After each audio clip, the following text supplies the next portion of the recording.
तर माजी सभापती महोदयात या विषयातून 3 प्रश्न स्पेसिफिक आहेत। ज्या महापालिका रुग्णालयाला 120 कोटीची थकबाकी अजूनपर्यंत बाकी आहे त्याला सरकार पैसे कधी देणार?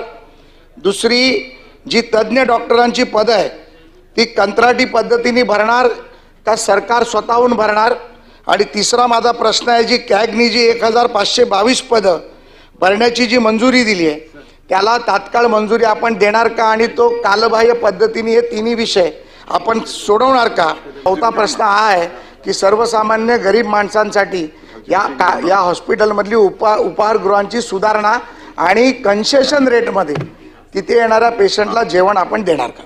आपण सांगितल्याप्रमाणे एका बाजूला कॅगच्या रिपोर्ट नंतर डॉक्टरची संख्या हा जो काही आपण मुद्दा मांडलात, आपण बघितलं असेल की मधल्या टप्प्यामध्ये जी काय डॉक्टरांची भरती झाली होती त्या डॉक्टरांच्या भरतीमध्ये साधारणतः 450 डॉक्टर आपण नियुक्त केलेले आहेत, त्याच्या ऑर्डर झालेत आणि त्याच्याप्रमाणे त्यांचं काम सुरू झालं।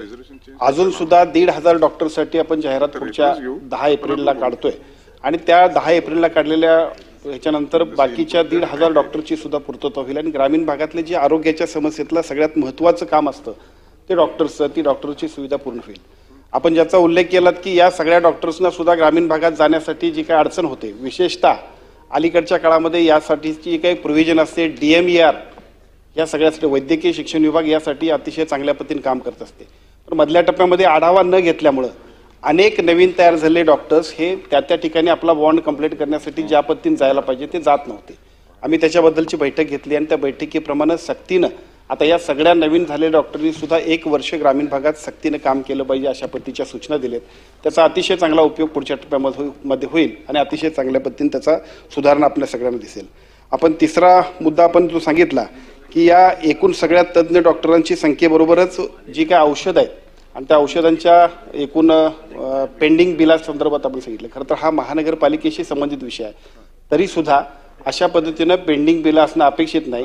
क्वालिटीची औषधं लोकांना मिळायला पाहिजे, त्यावेळेला जे लोक ज्यांनी या सगळ्याची औषधं वितरित केले त्या सगळ्या व्हेंडर्सना सुद्धा बिलं वेळेत मिळाले पाहिजे, त्यासाठी महानगरपालिकांना सूचना देण्यात येतील। हीच स्वच्छता या हॉस्पिटलच्या परिसरातली करण्यासाठीची अतिशय चांगल्या पद्धतीची पॉलिसी आपण आणतोय आणि त्या पॉलिसीच्या माध्यमातून हे करत असताना दुसरा मुद्दा जो आपण सांगितला की उपहारगृहांबरोबर तिथले कन्सेशन देणं हा थोडा फायनान्शियल बर्डनचा भाग आहे, त्यामुळे त्याच्याबद्दल थोडंसं एक बऱ्यापैकी वर्कआउट करून निश्चितपणे त्याच्याबद्दल सुद्धा सकारात्मक निर्णय घेण्यात येईल।